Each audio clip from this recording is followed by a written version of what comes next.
I can't wait for people to watch it. I mean, we've been working for 2 years and a half, and I think it's really special. I think it's gonna please those who loved season one, and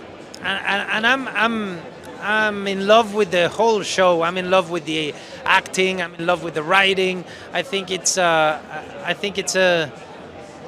very cool show to watch, and it's gonna surprise people. I think if you saw the first season, you're gonna be expecting something, and suddenly you'll realize this is much more. And I urge people also to watch Rogue One after they see Andor 2, because the film is gonna play differently. I don't know. I'm very proud of what we made here. Yeah, the end of season one is he just went through an awakening, right? He wants to be part of something, but now he has to understand what it means, what he has to leave behind, and he has to grow. He has to understand the need for change, and he has to witness many things, learn from people like Luthen, and he has to grow. He has to grow. We see 4 years of his life in this second season.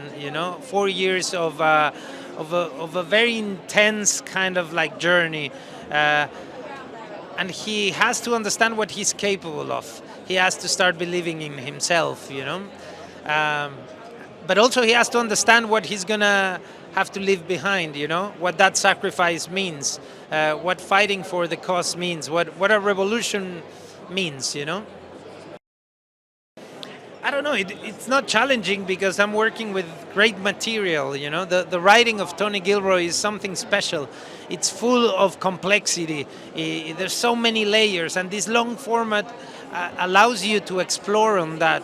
So I would say the opposite. It's a playground for actors. When you arrive and you find that every connection means, every moment means. There's no simple or easy scene to do,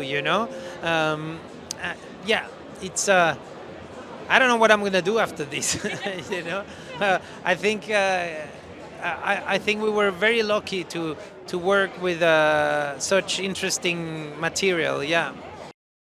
Well, just imagine. I mean, we just follow Cassian and these characters for a year in season one. Now it's 4 years. You're going to get to see all of those characters and all the new characters that have to come in. If you know Rogue One, you know what I'm talking about. You'll get to see characters, many familiar faces. But it's just so much more intense, complex. The adventure is there, the complexity is there. But this is a story about a revolution, right? And revolution doesn't happen if it's not for love. And family and belonging and all of that, they're gonna see. Well, he after what he started in season one, when he was trying to build up the rebellion, you saw him being very pragmatic and sometimes being cruel to making this revolution possible. In the second season, you come in when everything has moved further on. His engagement is becoming more dangerous to him, and the Empire's troops are getting closer to him, and he will have to make some serious decisions. He also knows that the revolution will go on, and pretty soon without him. It's lovely. Yeah, you're looking for roles like this all the time, don't you? It's because as an actor and as an audience, you don't know where you have him. He's not like most people. He's an enigma, You think you know them, and then something else comes out. The love of all those fans is fantastic.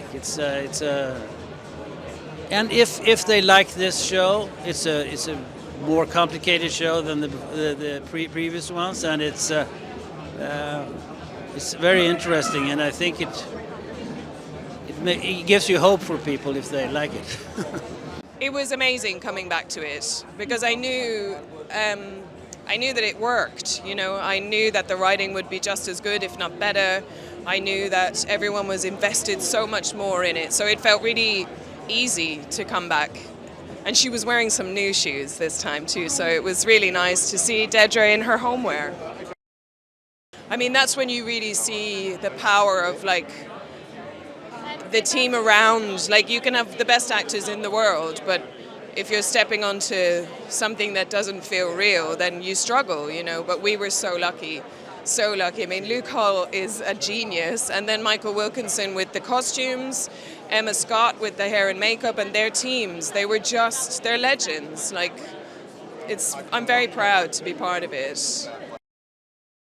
Tony's a legend. He really understands like espionage, but also he really understands what he's writing about. I can't say enough good things about him. He's just really, really great. It's the thing I'm going to miss most is working on a project that is led by him. He's a great captain. Amazing. Thank you so much. Thank you. Bye from Kyle as well. Kyle. It was strange at first, but it was very exciting. It was really good to do this show and this period, and I think this show is extraordinary. Oh look, I'd have done anything in Star Wars. Frankly, I'd have done anything, but I like the fact that Krennic is kind of one of he's in that period of where he's one of those people that doesn't really buy into the more sort of spiritual aspects of the Force, etc., etc. They kind of have a much more, build this, do that kind of vibe. He's just, it's just great. I mean, who's going to turn down a job you build the Death Star? Oh, it's not so much a preparation. I think that we're dealing with him at a younger period, and I think he's having, he's enjoying his himself more. I think what happens in Rogue One is there are a lot more people circling around trying to grab it. So yeah, it's the material that's different. No, you watch it, you're going to find exactly where he is. I'm not going to tell you anything about where you find him, what we're up to, or anything like that, because like Krennic, I know how to keep. Oh, that was actually my first question that I asked Tony. After we last see Bix, she's tortured, has gone through so much. Her mental state is very fragile. So my first question to Tony was, how does Bix handle this? Is she someone that's, she's going to find strength in it? Is she someone that's going to kind of shove things under the rug and say, I'm okay? And the reality is that it's a little bit of both. And it's very complex when you go through trauma, and Bix is trying her best. And, in the course of this season, her journey is to really sort of come into her own and find security within the relationship that she builds with Cassian and the relationship that she built with herself. I mean, we've been waiting so long. We filmed this so long ago, so I'm just really excited for people to watch it, for people to see what Tony has been working on for years. And if you like season 1, season 2 is just bigger and better. I've never done a season 2 of anything. I feel like I haven't been in a successful enough show to have the ability to come back and see all your friends and your family. Season 1 we were sort of all trying to figure it out, and then season 2, everything we all just brought the notch up, and things got bigger, things got more complicated. We maybe got a little bit more money so we could do a little bit more fun stuff. So it's just so much bigger. Being a part of Star Wars has been a dream of mine forever, as long as I can remember. It's part of the reason why I'm an actress. And to be a Latin American in Star Wars, for so many years I didn't see myself, and the fact that I'm here, the fact that I'm a part of this specific show means the world to me. I have a little X for Bix right here. That's how important. It's the only character that I have a tattoo of. I love Bix. I love this show, and I love these people. Well, at the end of season 1, where we left Mon Mothma was at a really difficult crossroads in regard to her daughter and her place within the rebellion and perhaps what she has to sacrifice. At the beginning of season 2, we begin at that wedding. So you can just imagine what that is for her, how complicated, and yet what it allows us is to see Mon Mothma's culture, her history, where she's grown up. We get to visit Chandrila. That we've never seen that before. I'd never done that before. That was so revealing to me. And to see this orthodoxy, this privilege that she's grown up in, and therefore how far she chose to move from that to become this woman, this leader. And then, of course, we jump, as you know, in this season. And so then we see her at the Senate, and then we see her at work, and then we see her at other crossroads and moments where she has to step out of the shadows and step forward and carry that or risk it all. She has to risk it all. Oh my God, I mean, I guess the thing that I would take away from this the most is that this version in Andor season 2 is the version of Mon Mothma that I could have only hoped for. For Tony to have written story about her, to give her an arc, to give her this story. And Michael's costumes, and Emma's makeup design. I mean, it's truly special, and I feel really terribly grateful that I've gotten to play her now. And I think people will love it. The cast is extraordinary.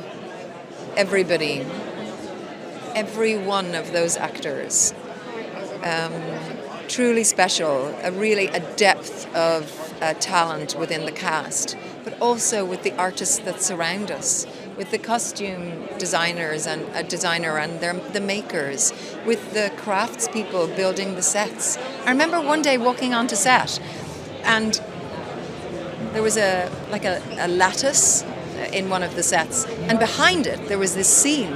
And I remember taking a break from filming at one point, and I walked around the back, and it was hand painted. It was a whole landscape that was hand painted. I thought, gosh, what other production values that? So amazing. It's very exciting, and I think they're going to be so happy with this season. I think it's amazing, and it's also heartbreaking that this is the last season, but I think they're going to be really, really pleased with what we've done.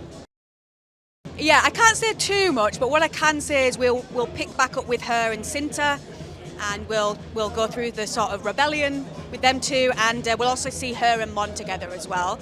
And it's there's a lot goes on. Let's put it that way. Yeah, multiple directors is always wonderful because you get a different vibe, a different flavour. You know, sometimes their vision you wouldn't realise until you get the new director. It's a different vision. So yeah, it's great. Like, it's variation. We like variation. It's a story about human beings and human behaviour. It's a story about good over evil, and it's a story about human beings caring about the state of the world and sticking up for each other. And I think we can all resonate with that feeling of wanting to look after each other. We were about halfway through filming season 1 when we realized that we realized what we had started. We couldn't do it. It was just going to be too much if we wanted to do it right. It's a year later. Some of them think they've moved to a place of safety. Cassian is working for Luthen on missions, and he's become a leader. And Mon Mothma's daughter is getting married. We're paying attention to everybody that we were carrying from before. We're adding some new people, and hopefully that they'll be just as much fun as the previous one. The fan base for Star Wars is huge, but it's very diverse. It has all kinds of different opinions. It's impossible to make everybody happy, but our attitude is that if we take it really seriously, that if we really make it, I don't mean seriously like spinach and vegetables, but if we just really are honorable to the franchise as much as anyone, that that's the best we can do. I could not be more excited. There's been so much work put into this, and everybody's been amazing. The cast is incredible. Tony's done a spectacular job. Production value is amazing. And what I really am excited about is to now have, you know, what's essentially 24 hours of storytelling that leads us into Rogue One. So I've been telling everybody, you got to watch the movie again too, because you really see it with a whole different feeling. Well, he's full in committed to the revolution. He's still going to have some doubts, but we know where this is going with Rogue One, so we're going to really get a sense of just what led to that. I think, you know, everything about this series has been about really understanding what led to the revolution and the rebellion, and understanding just what it is that means to Star Wars. Everybody knows the rebellion. You hear that word, you know that's Star Wars. So I think this really defines that in a very, very incredible way. Oh, we have a lot of things going on. We're going to announce that at Celebration. I don't think I can give too much away right now, but we have a lot of great things going on. Thank you so much. I think the pressure, you know, as Cassian is moving on, you know, we met him as a rather cynical and reluctant, non-committed nobody, you know, to, you know, making the decision to become a rebellion volunteer. In season 2, he continues his journey, and, you know, we find him a soldier becoming a leader, and you know, and ultimately, you know, moving into the story of Rogue One, where he will find his heroic end. And it really is, you know, the whole pressures with the galactic war drawing ever closer, and the Rebellion Alliance growing is really putting, you know, an extra urgency and kind of, you know, powerful drive of the whole season. So I think it will be a very exciting ride for the audience to finally share with us. Doing any 12 episodes of this scale is a challenge. It's a logistical challenge, it's a creative challenge, but it's also a real opportunity to dig deep and to you know, tell so many deeper stories about characters that you have met and sometimes, you know, knew from the franchise generally. And it gives you a real opportunity to go deep and hopefully for the audience to find a real connection with our characters and the stories that they find themselves involved with. Any serial storytelling that shoots and blocks with varying directors is a huge onslaught of work ahead of you. You start that freight train and it's not going to stop, and it will keep going. You're forever prepping, shooting and post-producing. It is a mad journey, but you know, on this show, a really exhilarating one, and one we had the most extraordinary creatives and overall team with. So it was a joy to get up every morning and fight another day.